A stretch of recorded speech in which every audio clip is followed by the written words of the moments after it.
top focus at this hour is the horrific ropeway tragedy that happened. In fact, the sight of a man and a woman falling to death from the IF's helicopter during a rescue operation in Deoghar ropeway can send chills down someone's spine. After about 50 hours of struggle and efforts by the IAF, NDRF and ITBP, nearly 40 people have now been rescued.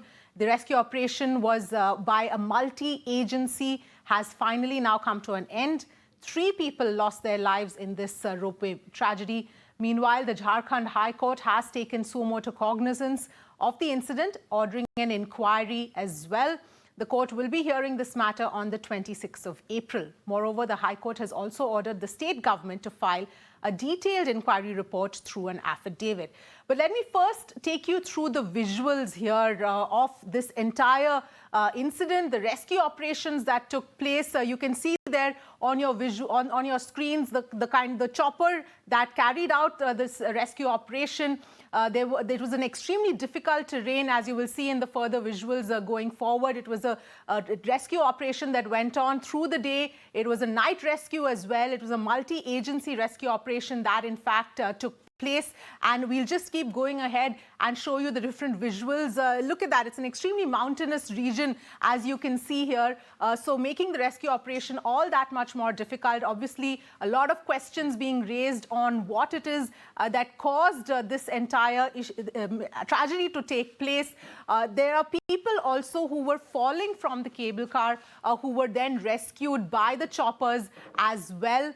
Those visuals also on your screens, those cable cars there, whether it was overcrowded, whether there were too many people on the cable cars, all of these are big questions that are being raised. In fact, you can see there one rescue operation that was underway. The person was being taken up into the chopper as well. That is the way the entire operation was in fact carried out. This is the visuals of what happened inside the chopper. And look at that, the visuals also clearly show the kind of mountainous region. It was how difficult it was in fact to carry out this operation as well. So that is really the situation and the way this entire operation was carried out. We will also try and go across to our reporter as well, who's joining us. Saket is with us at this point. Saket, very dramatic visuals, this entire rescue operation that was carried out. What can you tell us?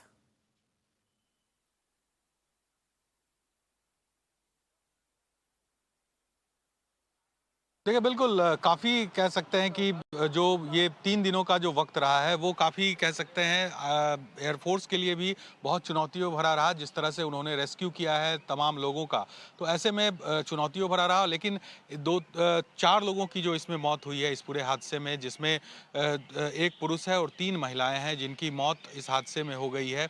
ये कहीं ना कहीं दुखद रहा इस पूरे operation के दौरान।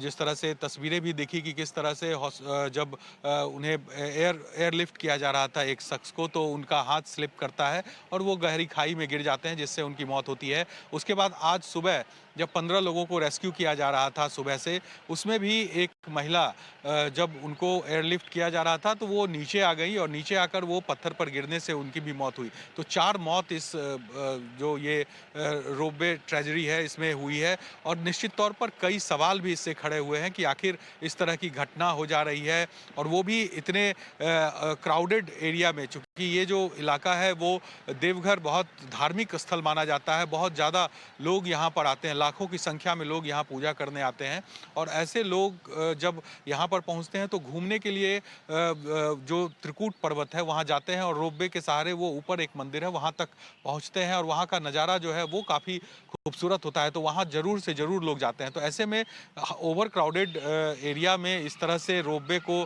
जिस तरह से मेंटेनेंस को लेकर सवाल उठ रहा है, चाहे वो ओवरलोडिंग को लेकर सवाल उठ रहा है, ये तमाम ऐसे सवाल हैं जो कि जांच के बाद साफ हो पाएगा कि आखिर इस पूरे मामले में आखिर दोषी कौन है, किसके कोताही के चलते इस तरह की घटना घटी है। लेकिन जी जी बिल्कुल साकेत, जैसा कि आपने कहा कि कई सवाल इस वक्त खड़े हो जाते हैं इस पूरे हादसे के बारे में, लेकिन क्या आपने जिन लोगों की रेस्क्यू हुई है उनसे बात करने की कोशिश की?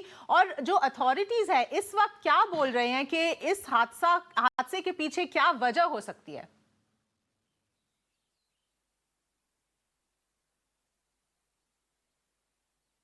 देखिए अभी देवघर हॉस्पिटल में हम मौजूद हैं और यहीं पर सभी जो जिनको रेस्क्यू करके लाया गया था उनको यहाँ रखा गया था। अभी थोड़ी देर पहले उन लोगों को यहाँ से डिस्चार्ज भी कर दिया गया है। अगर थोड़ी देर पहले हम बात कर पाते तो उन लोगों से भी हमारी बात होती है। हालांकि हमने उनसे बात की है, रिकॉर्डेड, वो भी अपने दर्शकों को हम दिखाएंगे। लेकिन जो तस्वीरें दिख रही थी उसी तरह का डर उन लोगों के मन में भी था, क्योंकि वो लोग लगातार जो हम बात कर रहे थे जिन लोगों को रेस्क्यू किया गया था उन लोगों से, तो वो लोग कह रहे थे कि मुझे यकीन नहीं हो रहा था कि अब जिंदा भी बचेंगे। यानी कि उनको अब इस बात का डर सता रहा था कि जिस तरह से 2 दिन और 2 रात उनका उस केबल कार में बीता है, तो ऐसे में अब उनको निकाल पाना मुश्किल होगा, क्योंकि कई महिलाएं, बच्चे, बूढ़े ऐसे लोग उस केबल कार में फंसे हुए थे। तो उनको बहुत उम्मीद नहीं थी। आज जिस तरह से एक हादसा भी हुआ जिसमें महिला गिरकर जो जिनकी मृत्यु हुई है, उनके पति भी उनके साथ उस केबल कार में थे। अभी उनसे भी हमारी बात हुई यहाँ हॉस्पिटल में। वो उनको अभी जानकारी नहीं दी गई थी कि उनकी पत्नी की मौत हो गई है, लेकिन उन्होंने ये बात कहा कि जिस तरह से हादसा हुआ, जिस तरह से वो ऊपर से इतनी ऊंचाई से गिरी थी, बचना मुश्किल है। तो काफी कह सकते हैं डरावना एक माहौल था इन लोगों के नजर में। जो भी लोग उस केबल कार में फंसे हुए थे उन लोगों को उम्मीद नहीं थी। हालांकि लोग ये जरूर कह रहे थे कि जब से एयरफोर्स को इस काम में लगाया गया रेस्क्यू के लिए,